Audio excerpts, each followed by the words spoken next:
So I'm having a chat with Mallavora. How are you all? Hey, Good. boiling, but we're Nice and warm. here. Yeah, it is warm. How's your day been? How's trees been for you? Wicked. Amazing. Yeah, I slept this morning. So much fun. Good. Yeah, Get a still on a crowd? high. Nice Yeah, crowd? it was good. It Yeah. was a nice crowd, a couple of circle pits. Can't complain for 11 o'clock in the morning, really. Yeah. Yeah. Really well, the audience. Really well. Good effort. Well They done did to them. really well. They did. In the heat, like they were just out there in the lion's den, hot, Hot. running around. They gave us energy.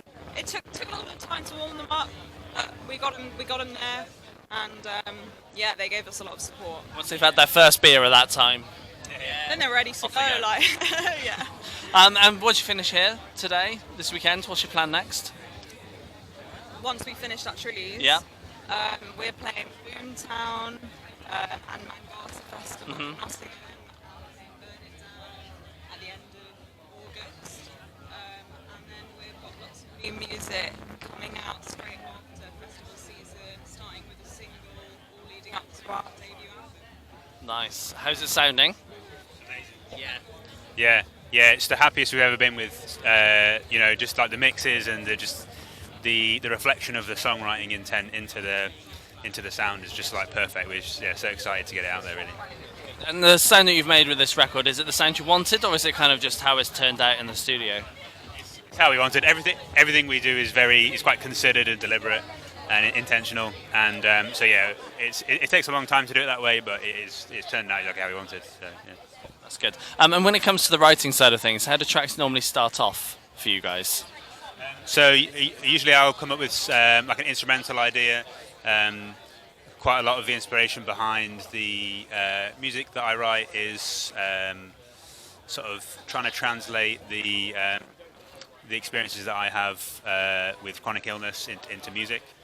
So it's a lot of like soul searching and trying to find sounds that replicate that feeling.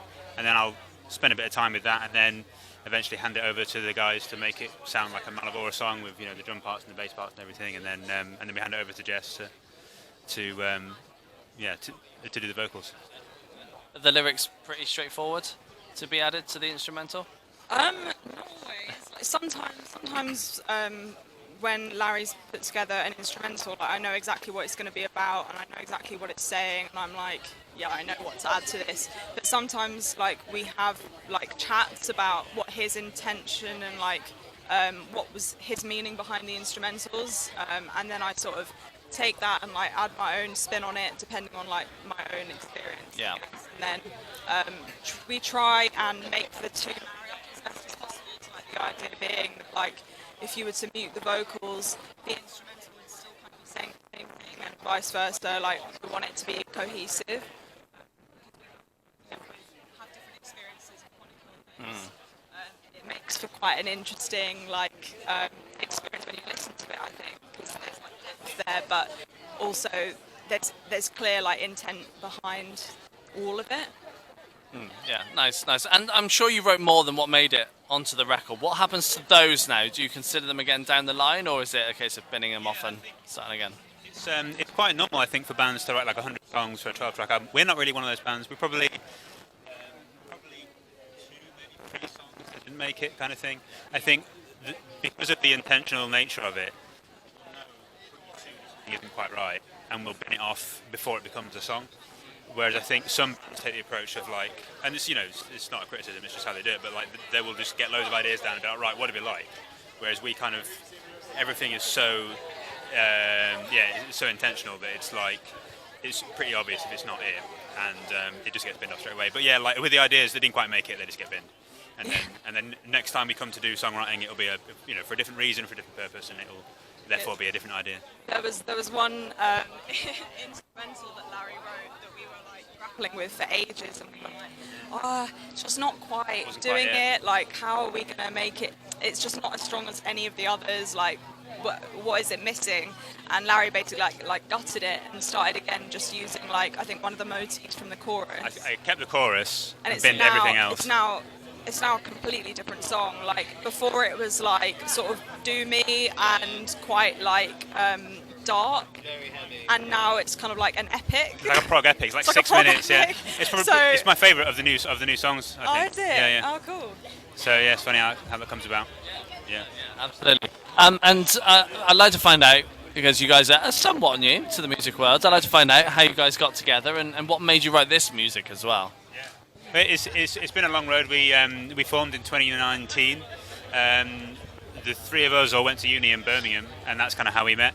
And then Sam's joined us recently in as of January or February this year. So we live in Bristol, and really making music that means something to us and that reflects how we feel. That's all that matters to us, really.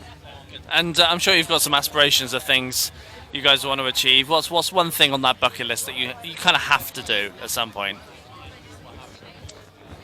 Oh, well, I mean, I don't know, because there's like the dream answer, and there's like I think we all have like a different individual sort of dream of where we'd like the band to take us. I think, like, for me, it's Glastonbury, just to play at Glastonbury. Yeah. Ideally one of the big stages, that'd be awesome, but like, I don't know, that's just really that's like the end game as a festival, I don't know, in my eyes, so like, that would be, my answer. I mean, headlining Download one year would be absolute bucket list. Yeah. No reason why not. And like we're quite an ambitious band, and like we played Main Stage Trees today, and we played Download last year for the first time, and the year before we were telling people that we really want to play Download the next year. How do we do that? And because of the size that we were, people were kind of laughing or like being like no chance, and then we did it. And then like a few things like that have happened. Shortly after that we opened for Skin Dread. We're doing this today. There's all sorts of things happening. Like we find that if you're a little bit mental and you're just really ambitious, that some of the stuff actually happens. Got to be a bit delulu. Yeah. Otherwise, it's just boring. Yeah. It's like why it happens to other bands. Why wouldn't it happen to us? Yeah, you just come a bit static then, don't you, if you've not got something next to achieve. Cool, guys, it's been a pleasure having a chat with you. Yeah, thank you very Thank you very much. much. Cheers. Thanks for having us.